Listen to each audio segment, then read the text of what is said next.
Hello, everyone, and welcome to today's webinar. I am super excited to be joined by some fab people here. We have Carolyn de Rossier, founder at Scribely, and we have Arpita Shetty, Director of Inclusion from Walmart. Both are from sunny California, and it's very, well, not from, but there now.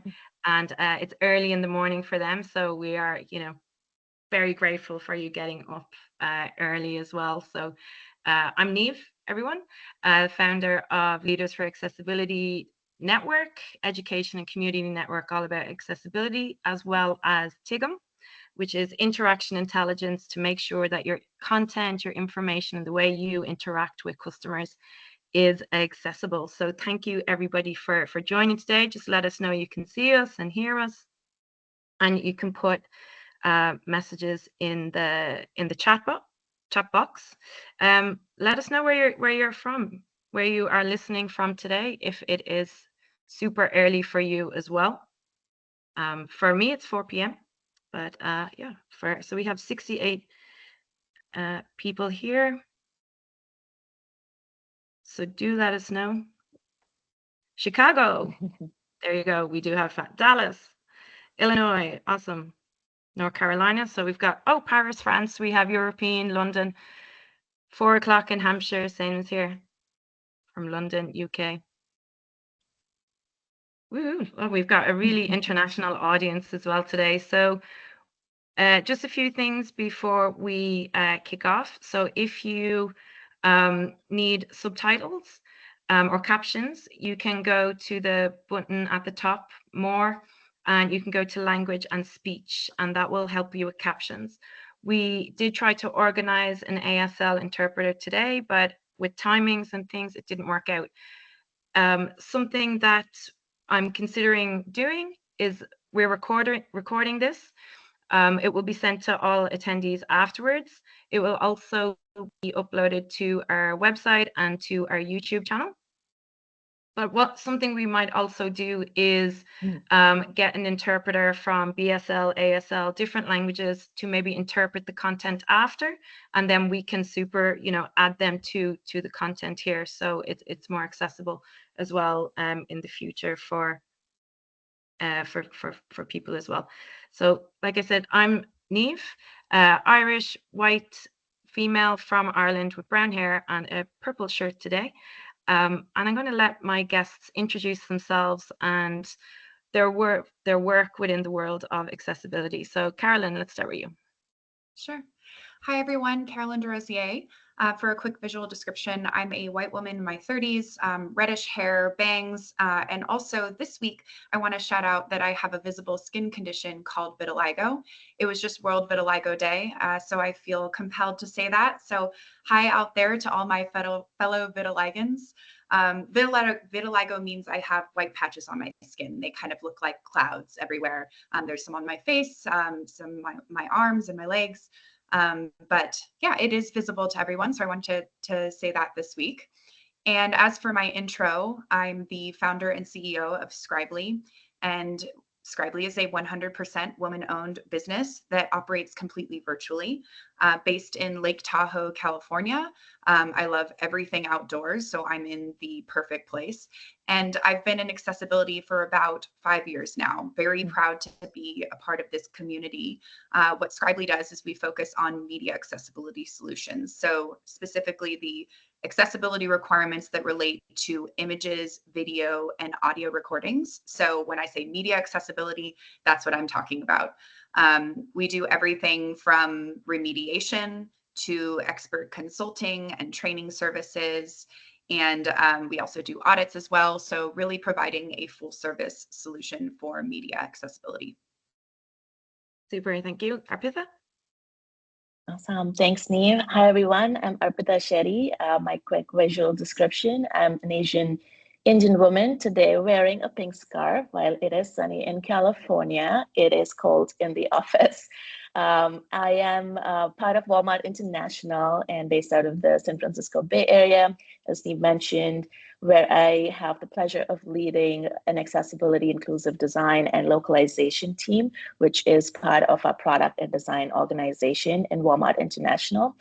Our team is focused on making sure that our e-commerce customer as well as seller experiences are inclusive to all of our users, feel local to our users in our international markets, regardless of the language and the abilities. I just wrapped up 1 year at Walmart International, but I have been in the UX design, digital transformation, and accessibility space for over 10 years now. Looking forward to this conversation. Yeah, thanks so much. And in the interest of accessibility and language, which is my focus, I'm going to translate Carolyn's description of bangs. We, we don't use bangs as a description in Europe, so I think it's we would say like it's a fringe. So when I watch American TV, like for years I was like, what are bangs? I really couldn't understand it. So, you know, there's that's just one small example of how, even though we speak English, you know, that we have so many differences. You know, it's just funny. But one thing I'd like to start kicking off. So we're going to talk obviously about the world of e-commerce and the world of accessibility today, and obviously that's such a huge topic area. So how can we look at, you know, give all of you guys some key takeaways, key points today to take back to your organization to maybe implement more into what you're doing or start on the journey. So I'd love to know from everyone in attendance, you know, where is your organization in terms of mindset or processes around accessibility? For some, maybe nothing has started yet. For some, maybe you're just at the early stages. And for others, perhaps you might be in the progress. Nobody has ever achieved it because it's just, you know, it's a journey that's going to, and a process that's continual. So let us know, you know, where are you in your company and your journey? And please do submit questions into the chat as we go. I'll try to pull out your questions, and any questions that people submitted beforehand, we've gone through, and we'll try and bring those into the conversation as well. So I see a couple of people saying that their company is in progress, which is super. Definitely let us know if you haven't started and you want to bring it into the organization, because what we're going to cover today is really looking at some of the statistics around e-commerce and accessibility, the complexities, maybe that you guys are finding, some of the complexities and some that maybe Arpita has found in such a large organization, but also the solutions. What can we do to implement and embed the cultural mindset, practices within our organizations, in the teams, at the C-suite level and throughout. So it's really, there's alignment within the organizations overall. So that's what we're going to be looking at today. And so do put any of your questions within the chat as well. So I will be doing, trying to moderate and look at those as well. For a lot of you that are in progress, perhaps you are already very familiar with a lot of the statistics. But one question that comes up a lot and came up a lot beforehand is really about how do we convince our clients, if you're an agency, our managers, our teams, that accessibility and inclusion is important, not just from the right thing to do point of view, but also from the commercial point of view. And so we have some statistics on that, but I'd even just go to our guests and ask Carolyn, what would you say if you were somebody at the early stages and you wanted to bring in that mindset shift into an organization? What key thing could somebody tell their manager? Sure. So really, when I think about the statistics and when I think about accessibility, I think about this is just a way to create more options, more choices for people with the way that they're engaging with brands and businesses. That's also what e-commerce is about, right? Where we are providing options for people to buy products whenever they want, wherever they want. They have that choice, freedom, independence. There is a lot of alignment between accessibility and e-commerce in general. So I think kind of just expanding that view. Sure, it is the right thing to do. But from a commercial point of view, it's also important, because if we make it easier to buy products online, then we can increase our customers. We can create more welcoming spaces for people to feel like, well, they're speaking directly to me. I'm included here. So I think, just that concept of creating more options for people is so important to explore here. Hmm. And Arpitha, you said you've over 10 years experience, but going to Walmart, perhaps I think Walmart already had accessibility embedded before you moved in there.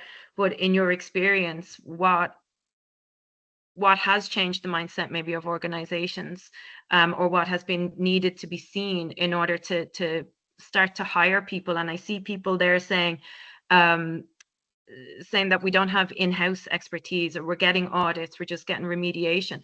What does it have to take for that accessibility to come into the organization? Yeah, no, thanks for asking. Even at Walmart, when I joined, and this again, I'm talking from a Walmart international business perspective, we were very much at the foundational level, getting started phase. In a year, a couple of years back, I think what was important for me getting started at Walmart and building a team focused on this was aligning it to the organizational value of why this is important to have an inclusive approach to how we do how we build e-commerce experiences, and also bringing in the voice of the customer was really um, beneficial for leadership to see that, hey, in our markets in Canada, Mexico, Chile, we have customers who shop with us, and they have accessibility needs. They use assistive technologies, and they will be loyal customers if they see us as an inclusive brand, and that is just better business, and more brand value. Mm-hmm. Yeah, definitely. And like for some people who may just be at the beginning, um, and we can go through some of those stats, because you said align it to the organizational value, have the voice of the customer, which is great. But if not everybody maybe has the data to be able to go to C-suite and to be able to say, okay, there is a commercial need, or there is an actual need here. Maybe because there's a lack of information. Sometimes maybe they don't see, or they're not connecting with the voice of the customer as much as maybe other organizations. And if we look just at some of a lot of people here might already know is that 1 in 5 people have a disability. It's the world's fastest growing minority, one that any of us can become part of at any moment. Uh, People with disabilities are 2 times more likely to shop online than others. That comes from a report from Fable. And I'll add all these resources and links to studies afterwards. People with disabilities are more brand loyal and less price sensitive. And this spending power of 13 trillion, which means they're not able to spend. So in the UK and in Europe, you might hear this called the purple pound. And it really refers to the amount of money that is available by consumers with disabilities, as well as their friends and families, to be able to spend in locations online, or in physical locations, but they actually just can't, because things are not accessible to them, really. So, would you say, Carolyn, I know that you have done a report with Scribely on alt text images and talked about the purple pound, or the spending power. Like, what, you know, why isn't that enough to convince to convince companies? The question should be, do you want more customers? Do you want more sales? Right. The report that Neve is referring to is Scribely's e-commerce report, and it's available on our website for free.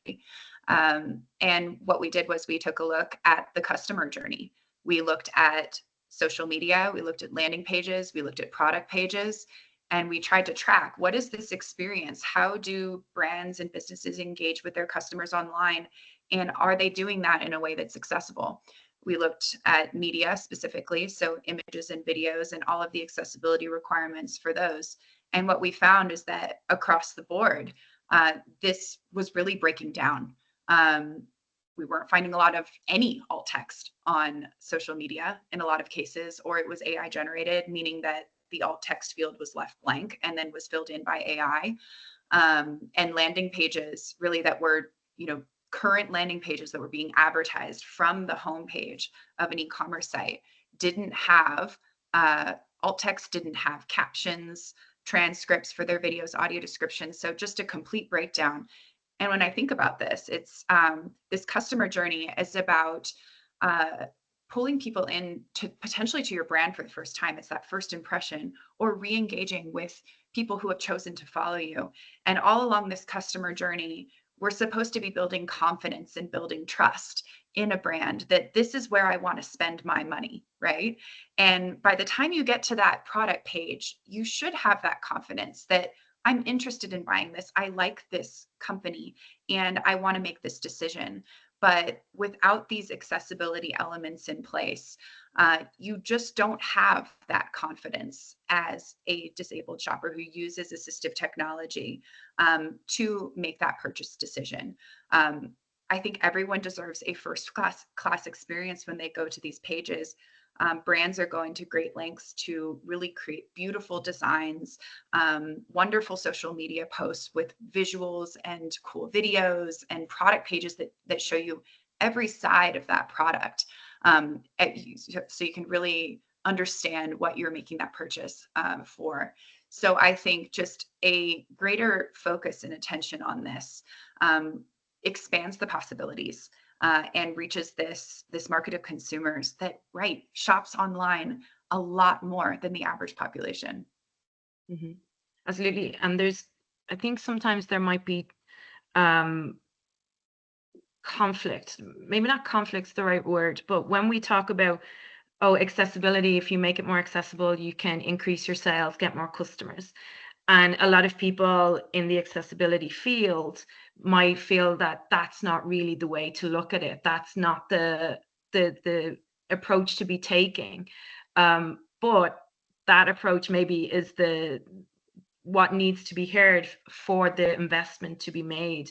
And I put that as someone in accessibility for a long time. Do you feel that that is maybe some of the argument that should be made to companies, or it misaligns with the intention of what you're trying to do as well?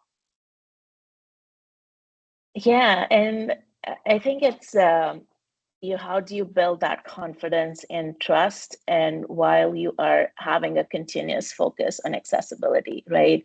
A lot of organizations, take that compliance-based approach where, hey, let me be compliant, and then, then I'm good.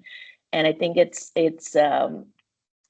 shifting that mindset to be more of a usability and compliance-based approach, and finding that balance. And to your point, the quantitative stats, like why is that not enough? I think mixing and balancing that with the qualitative and the voice of the customer, and taking that usability first approach along with that compliance-based approach is super critical. Because when you are taking that usability based approach, as Caroline said, the users, the customers are seeing the effort and the commitment an organization is putting in to, make that button screen reader friendly, right? And seeing that commitment, and it's a continuous process and it's a continuous journey, and it needs to be more embedded in the product development lifecycle versus, just a compliance-based approach. Mm-hmm. Yeah, absolutely. And a lot of people say, there's mentioned there in the chat about WCAG guidelines. And a lot of people also will say that that should be the floor, not the ceiling. That's your minimum requirements. Mm-hmm. That's not what you're aiming for. I think it goes back to what Carolyn mentioned. It's about trust. It's about transparency. And online shopping is increasing. And I will say that, people with disabilities, they might shop more online, but everybody's shopping more online. Sales online is going to go up 23%, and over 90% of sites on the internet are not accessible, and that goes against a lot of legal requirements in the EU. We are getting the EU Accessibility Act 2025, and Ireland are saying that if your sites are not accessible, there can be heavy fines and jail time. So that's quite, you know, a lot.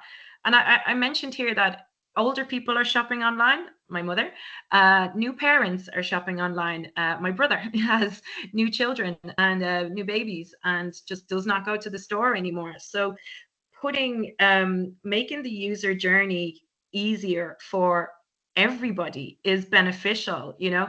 And 66% of our sales are becoming more on mobile. So when we talk about disabilities, sometimes we often think about maybe people in wheelchairs, visible disabilities. We're not thinking about different cognitive needs, different language needs, different literacy needs.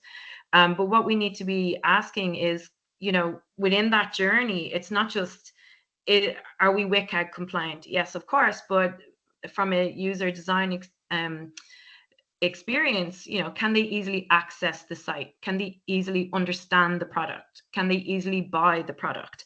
And that's what Carolyn mentioned there as well about the product pages. And you should have built that trust along until they get to the product page. But if they can't, then, you know,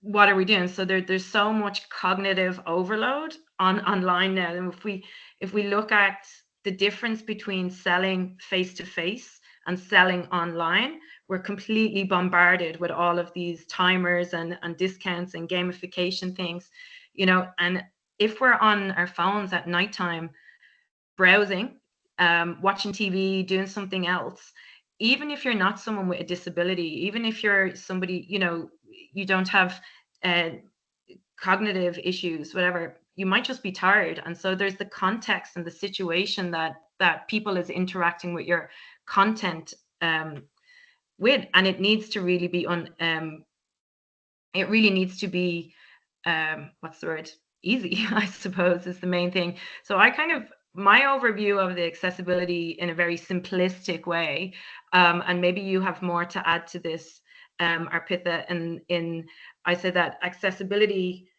okay, aside from the WCAG guidelines and everything, we need to look at the information, the navigation, and the design. And within that, I suppose there's multiple complexities. So how can teams align themselves with each other so that that user journey is a little easier?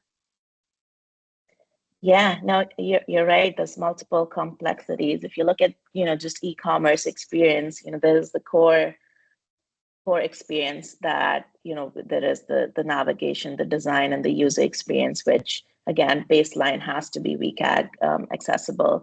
And then this big part of e-commerce is also content, and content and information, as you put it here, is coming from different sources. You know, content that, you know, our sellers are adding that comes through a catalog, content that's coming from user-generated reviews, and then content that our site merchandising teams are also adding in our different markets. So I think big part of that is also, how do you make sure that, you know, the content that's coming from these different sources are also following the same set of guidelines and consistency in terms of making the end-to-end experience accessible. And as I mentioned before, you know, if you do take the compliance first approach, or just fully compliance-based approach, the customer can probably, you know, search and browse and add the item to the cart, and maybe still not be able to, you know, fully make a decision of the product based on the content, because the content is not accessible. And let's say when they get to the cart page and add to the cart, but the complexities of the cart page and the lack of information being accessible there could result in just, you know, not continuing with that purchase or the drop at that point. So again, you know, a combination of usability, first in compliance first approach, but also looking at it, all the different sources of content that's coming in there, and how do we, you know, partner with these different teams, right? Like, how do we partner with the site merchandising team to say, hey, these are all the basic minimums that you need when you are adding the content to that homepage. And it gets more complex as with scale, right? Like if you have billions of items with so many sellers, like how do you scale that guideline, and how do you enforce some of those standards at the source of the content, where sellers are adding the images and the videos and the product descriptions, where the site merchandisers are adding the content. I think it's a combination of figuring out, how does all of that come together? And yeah. And maybe looking at the source, and just to point out some things that Jenny said, that some disabilities are temporary, of course. Broken arm, eye surgery. Yeah, if you have cataract surgery, you might not be able to read for a little while as well. But what you said is maybe at the source. So I had this little image that I created to maybe explain Carolyn's research as well as our own into the language, and it just to even if we talk about I saw somebody saying that when there's no alt text for them and very little information, it's the same as walking into a store and looking at a box and trying to figure out, will this suit me? Will this be good on me? And I just thought that image was maybe quite powerful. I love the way you're explaining that, because that's exactly right. This is an important part of selling products, that specificity. We're talking about product pages and how we include so much information on there. It's down to the size, the weight, the dimensions of all products, because what we're trying to do is get so specific and answer every single possible question that a customer might have. So again, they can feel that confidence in buying a product. But if you've never turned on a screen reader and navigated a product page, I would urge you to do so. We live in a time where we all carry screen readers in our pockets, our smartphones. At any point, you can turn your smartphone into an accessible device and navigate any page on the web. So if you're working in e-commerce, especially, I urge you to navigate that experience using a screen reader and ask yourself, if I wasn't looking at this page, would I have all the information I need? Even with all of the text that's provided there, all of the details, if you're missing those images, that's the visual clue of what you're buying. That's what, you can really answer those essential questions. So they're just left incomplete if they don't have that alt text. Yeah, absolutely. And I think it was Bryn in the chat that said, alt text is great and important for people with vision impairment, but there's people with so many other issues out there, and that's of course is true. But it also comes, and just here are some of the statistics, Carolyn, that you found in your e-commerce report as well. 2% of product pages with descriptive, meaningful alt text, 0 of 45 Instagram posts.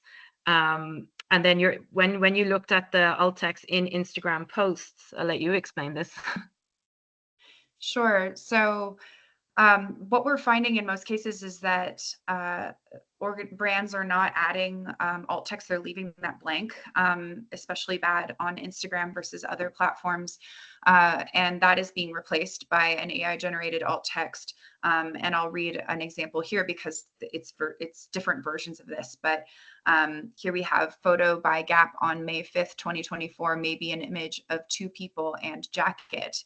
That doesn't provide any information about that image. It's really nothing. It pales in comparison to the beautiful image they've taken of that product, and the style of it, the vibe, the feeling. They're painting a picture here of what it would be like to wear this jacket. Does this jacket match your style? Can you see yourself in it? And this is being on social media, the first opportunity that you have to capture someone's attention. Oh, I am shopping for a jean jacket, but I'm looking for something very specific. What does this one look like? right? I'm excited. I like this brand, Gap. I want to explore more. If you leave those details out, then you're not answering those critical customer questions that pull them towards exploring more about your products. So just a simple alt text description there makes such a difference in that journey. And when we talk about, the product pages, and yes, we found that only 2% had meaningful alt text. I want to explain that because meaningful means that it actually describes visually what's there. In most cases, 98% of the time, e-commerce brands and businesses are using what I would call a formulaic approach. So they are taking, let's say, the product title and then attaching image 1, image 2, image 3, image 4 to that product title. So the screen reader experience is that you hear that over and over and over again. And it's still, at the end of the day, even though there's alt text there, it's not meaningful, it's not descriptive. In fact, it's a distraction. It takes time to navigate through all of those images and all of that alt text that at the end of the day really just doesn't describe anything at all. So we're just seeing a complete breakdown here in the customer journey. And I'll stop there because I realize I've been talking for a while, but we need to do better. No, not at all insights, and I think it is really important. And yes, alt text is one element of it. For other things, can be sensory issues, motion, moving images. For one, they actually make me nauseous. If I see moving images on screens, I will leave the page. I will also, if there's too much cognitive overload, I don't have a disability, I don't identify, but if there's a lot of things popping up, and those low cost airlines or some of those big marketplaces are just bombarding your brain with buy this, do this now, I will leave and I will actively go somewhere else to shop, and I'll probably pay more because I don't want that experience. I don't know, Arpita, are you finding that maybe with some of your customers? Yeah, so a big part of our process has been, talking to our customers who are assistive tech users in our markets and understanding like what's working, what's not working in our experience. And a lot of time, what we do find is less about, the accessibility issue is issues are something that we want to make sure they're accessible even before we, do these studies with our customers. But what we find more insightful are just usability insights that, to your point, Neve, just improve the experience for everyone. And the cognitive load one is a big consistent feedback that we get is, how can we simplify the cart page? How can we provide, fewer fulfillment options or less decision making that the users need to do at certain point in the journey? And a lot of those feedback, are feedback that we, take back to our designers and design teams and product teams to see how we can just improve and improve the experience and lower the cognitive load, the decisions the customers have to make with that overload of information on the page, like how can we simplify it? So a lot of our accessibility research has been, truly driving better user experience for everyone. Mm-hmm. Absolutely, yeah. And we had a question there about, is there any research on animation and moving content impacting people with disabilities and who are neurodiverse? And yes, I would say there's quite a lot on motion graphics there. And like I said, even from my own point of view, it makes me nauseous. I have to leave. And so you should provide an option to stop the motion graphics. I don't know if anybody has anything else to add to that. Yeah, motion graphics, and also, one of the feedback that we've consistently heard is, we don't have that now, but just carousels and the automatically moving carousels are also overwhelming, especially when there's a lot of other information on the page as well. Yeah, so I think just giving options where it's simplifying how content is presented to customers and also giving them an option to, pause it or control it if they don't want to experienced that in their journey. Yeah, exactly. And somebody just asked there about research and if you publish any from Walmart, and I'm not sure if you have um, any studies published, but we're certainly publishing one of ours now from e-commerce as well, and we look at the cognitive load of the language, and in a very simple way, if people can't understand what you're talking about, what you're selling, they're not able to buy it. And so we're putting together our own interaction intelligence report. So how are you interacting with people, online? Are you burdening them with a lot of things to think about? And what we found is that when we take an overview of your audience for particular companies, that 95% of the product descriptions have a high cognitive load and they're too difficult for customers. The result of that being that we found that when there's more complexity, it lowers sales. So we do have a direct relationship between cognitive load and lower sales, and so making things easier, more digestible is better for companies. We've all seen, this is not one product, but this is just samples of sentences of information we get in product descriptions, and we're supposed to be able to understand the benefits of 5.5 grams of what a BCAA is. This word, I still have no idea what this is about. And for, some of these things can be easy for some people, but not for others. And that you don't even need to have a disability or cognitive issues or literacy issues to not be able to understand the benefits of what people are trying to sell, and even you've spent all the money at the top of the funnel, getting them from social media, getting them down, they're now on the product page. And like, all I can say is, what? Like, what are you talking about? When we've found when we've made information more accessible, we've been able to increase the conversions up to 103%.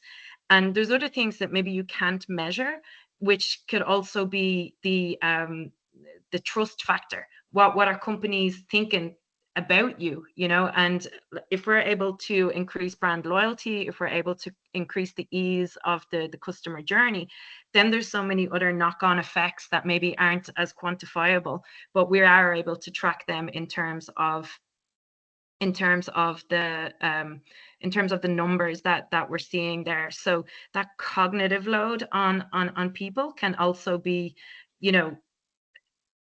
an important thing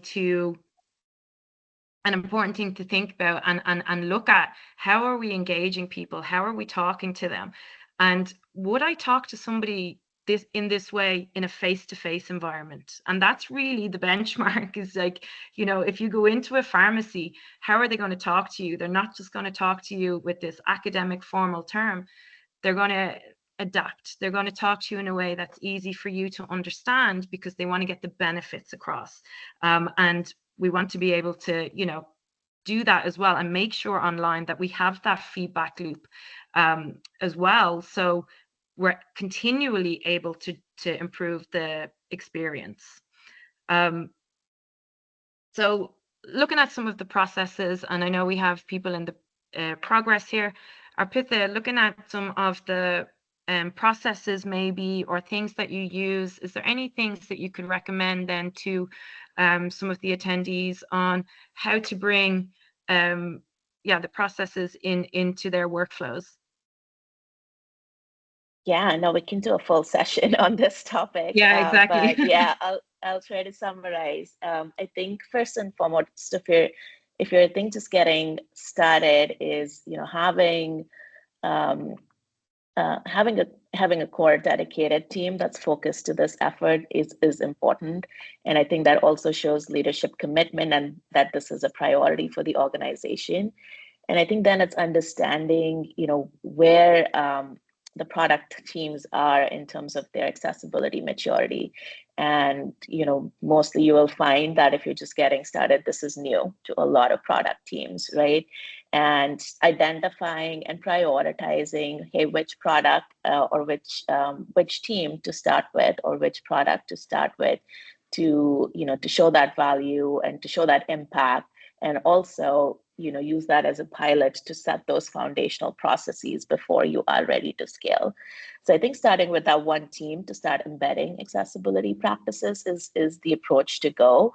And look at it across the product development lifecycle, starting as early as research. Like, how can you supplement your existing user research practices with accessibility research?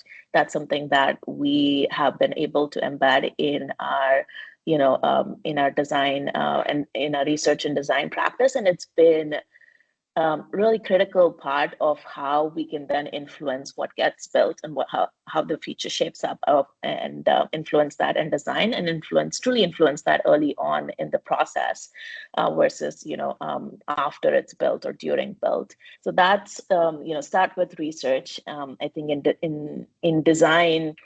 And by the nature of where our team sits, we work closely with design, and this includes UX designers, content designers, and even localization specialists. And accessibility reviews have become part of our design process.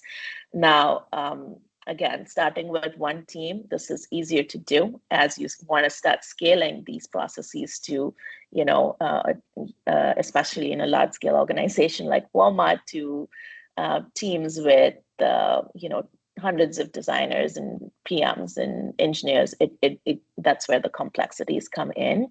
But when you're first building these foundational processes and practices, start with the approach of, hey, doing design reviews, annotating designs for engineering handoff, and in the process teach teams how to do it themselves, because everyone has to play a part in making accessibility happen. And that starts with everyone in the product team. So how can you start training and coaching them as you're building these processes is also very important. Do the build reviews and accessibility QA, but also identify these other teams who can be partners in that process, like the end-to-end testing team, like make sure accessibility is part of it. I talked about content earlier, is figuring out, again, the different teams that you can partner with in improving the content, the product descriptions, the titles, and the homepage content, and things like that, is also identifying those partners and working with them in driving some of those forward. And operationalize how you do it end to end and holistically, but start small, start with one team, but make sure that you're building these processes for scale. So as you are identifying what works with this team, with this level of maturity of the team, build a process for scale so you can take it to other teams and continue to drive that forward. But starting small and building for scale is how I would approach it. Yeah, excellent. Lots of super points in there, which we will send out in the resources. And I'll come to Caroline on this one. Can AI solve it, Caroline? What's your what is your, can we solve all of our accessibility issues with a line of code? What do you think? I think right now, the errors that we're seeing come through with AI generated alt text and captions for videos are an ethical concern, an experience concern for our customers. I think that generative AI tools, someone mentioned in the chat, Be My AI, are so powerful in the hands of users, right? Those are user tools that can be deployed by choice, right? In any sort of environment to understand a visual, either on the web or just in the physical environment. Having these tools at our disposal is so important. It's very different from the tools that an organization chooses to employ for the content they publish. Those organizations have accountability for the images and the videos that they're publishing to social media landing pages and product pages. And so if you can use AI as part of your process to get to this point of providing those meaningful descriptions consistently and accurately, in a way that you can feel you're really following through on for your customers, then AI is a good tool to employ. But I think it's a mistake to think that it will get it right 100% of the time, and that this can continue to be an afterthought for an organization. Let's save this work until all the way at the end of our process, not think about it at all, and then let's see what AI can do. I don't think that's a good approach. And, I think that we need to think about, as an organization, what are we ultimately trying to do here? We're trying to reach our customers, and we're trying to build that confidence and trust. Is AI going to help us get there or not? And actually experience those AI descriptions for yourself and ask it, does this measure up to the standards that our company is going for? Absolutely. And I Yeah, just shared and there. Sorry, go on. Go ahead. no, I just wanted to add to that, and this is an important topic at Walmart as well, right? Is can we use AI to generate alt text at scale, right? And one of the things that we're doing is, again, going back to our customers and asking them, is this valuable to you, right? Testing with them to understand, hey, if we use AI to generate alt text for all of our product images, what do you think? Is this, do you want it to be AI generated? Do you want to see that it's AI generated? Is it helpful? Is it too much, too long, too short? Like, I think understanding that will help shape how AI is used in these different use cases, and used then used in the right way. Mhm. Yeah, and I think it makes a really important point, and one we've spoken about before, Carolyn, is you still need to keep the human in the loop. We cannot just say that. One thing I'll say as well about generative AI is that it generates. It's generating content based on content that has already existed. That does not mean that that content is good. So if we look at it's plagiarizing the stuff that's already been in the internet. And what you can see from this, maybe you've seen it already, images, people are generating content. They're not checking the content, and they're loading them as product pages into, very popular sites.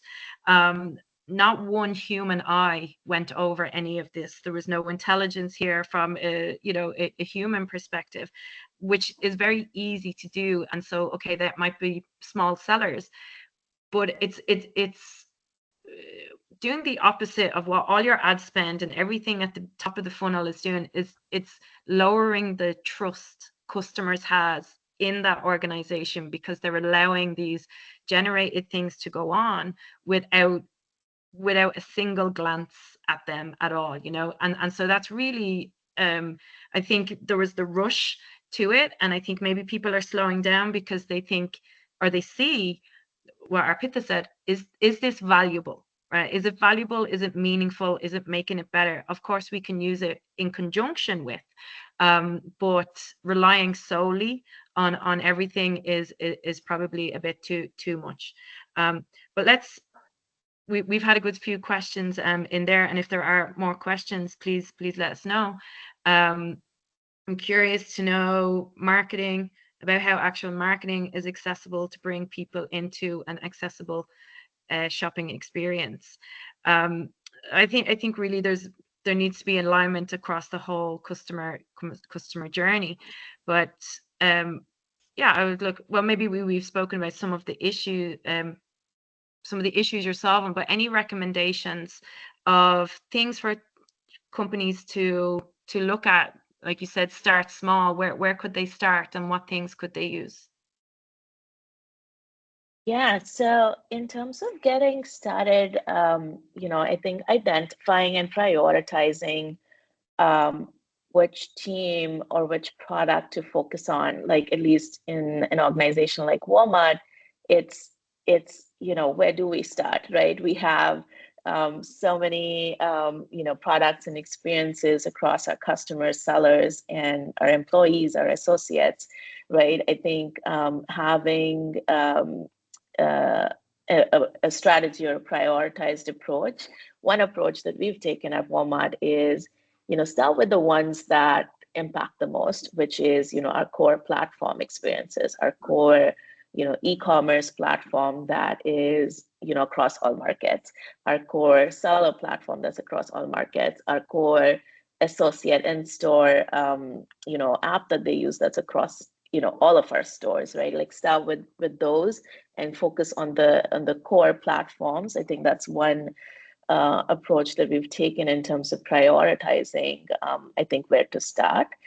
And then the other aspect of what has worked well for us is identifying where we can embed accessibility in current way of doing things. An example here is, as I mentioned earlier, we've been successful in integrating accessibility research as part of our user research, right?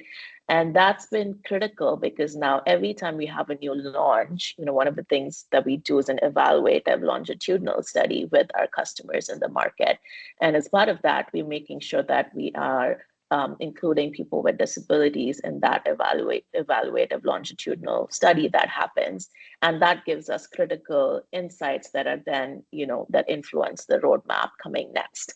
So I think identifying, where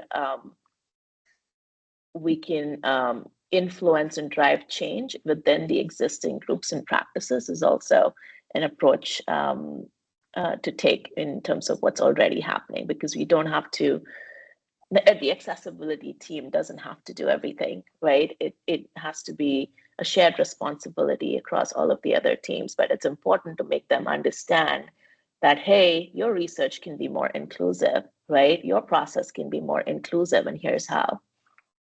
Yeah, absolutely. And Caroline, for you, what tips can you give to people? What tools and techniques should they be looking at to get more accessible?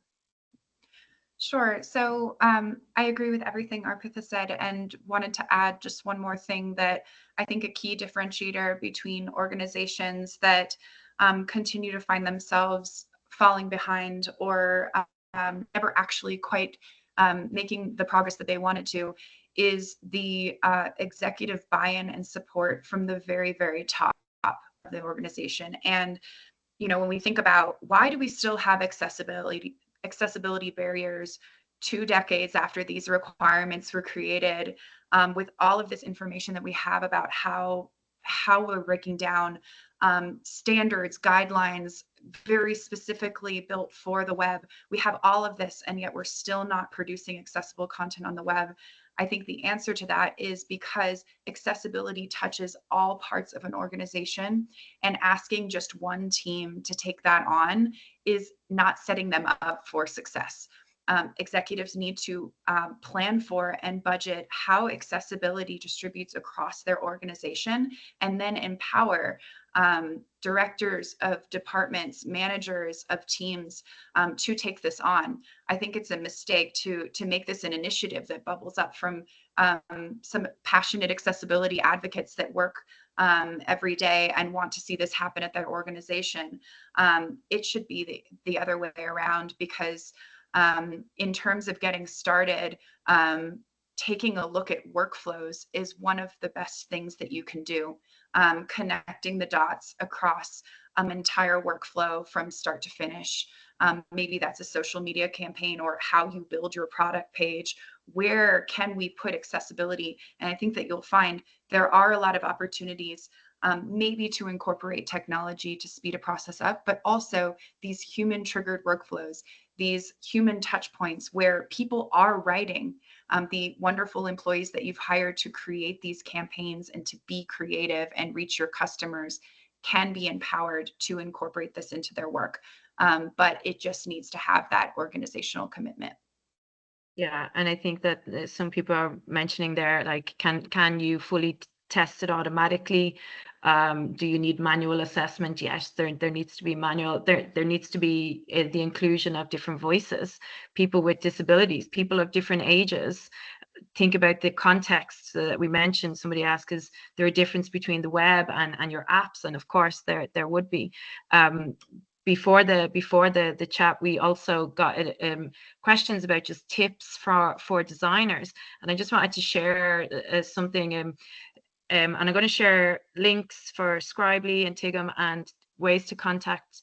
If you have more questions, and recording will go out afterwards as well.